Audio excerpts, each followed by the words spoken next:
Hi friends, welcome back to DP cryptos. నేను మీ Durga Prasad. Friends, ఈ ice మైనింగ్లో చిన్న అప్డేట్ అనమాట. అంటే అప్డేట్ అనేం కాదు. వాళ్ళకైతే ఈ క్విజ్ ఏదైతే ఇచ్చారో ఆ క్విజ్లో ఎంతమంది పాస్ అయ్యారు, ఎవరు పాస్ అవ్వలేదు, ఏంటి అనే దాని గురించి అయితే చిన్న వివరణ అయితే ఇచ్చారనమాట. ఇక్కడైతే చూశారు కదా, big thank you to the 1.1 users who passed in the quiz. Your effort and have significantly contributed to the Ice community.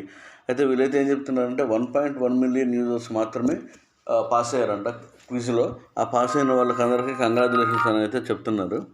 So next వచ్చేసి today makes a total movement coins from the 2.7 million users did not make to reducing the total supply. అయితే వీళ్ళు ఏమంటున్నారంటే ఫైనల్గా 2.7 million users వరకు అయితే మిగిలారనమాట.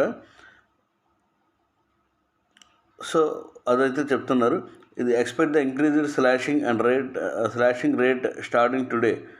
అంటే ఈ quiz ఎవరైతే పాస్ అవ్వలేదో వాళ్ళకి వచ్చేసి ఈరోజు నుంచి స్లాషింగ్ అంటే కాయిన్స్ అయితే ఐస్ కాయిన్స్ అయితే తగ్గడం మొదలవుతాయి.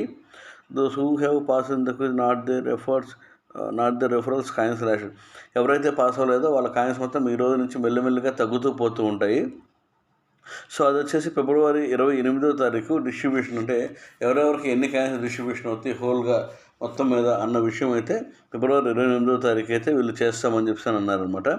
ఆ రోజుకి ఒకవేళ క్విజ్ ఎవరైతే పాస్ అవ్వలేదో వాళ్ళకి అందరికీ కూడాను స్లాషింగ్ అయిపోయి మొత్తం మైనింగ్ పూర్తిగా డిజేబుల్ అయ్యే ఛాన్స్ అయితే అవకాశం అయితే ఉందన్నమాట. సో అదైతేనే వీళ్ళు చెప్తున్నారు.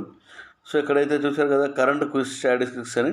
వీళ్ళైతే మన భాషలో మాట్లాడుకుంటే 38 లక్షల మంది అయితే టోటల్ యూజర్స్ అయితే ఉన్నారనమాట. పాస్డ్ క్విజ్ వచ్చేసి 11,50,000 మంది అయితే ఉన్నారు. ఫెయిల్డ్ వచ్చేసి 26,50,000 మంది అయితే ఉన్నారనమాట. అంటే దాదాపుగా ఉన్న దాంట్లో 1/3 1/3 వంతు మాత్రమే క్విజ్ అయితే పాస్ అయ్యారు. All the best ice team. వీళ్ళైతే ఇచ్చిన అప్డేట్ అదనమాట. ఈ క్విజ్ అని వీళ్ళైతే కండక్ట్ చేసేసి మొత్తం ఫిల్టర్ చేసేసి ఇదైతే చేశారు.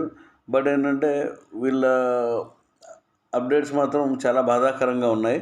మనమైతే మొదట్లో ఐస్ మైనింగ్ మాత్రం బాగుందని చెప్పి అయితే అనుకున్నాం, కానీ కాకపోతే వీళ్ళు ఇలా చేస్తారని అయితే మనమైతే అసలు ఊహించలేదు.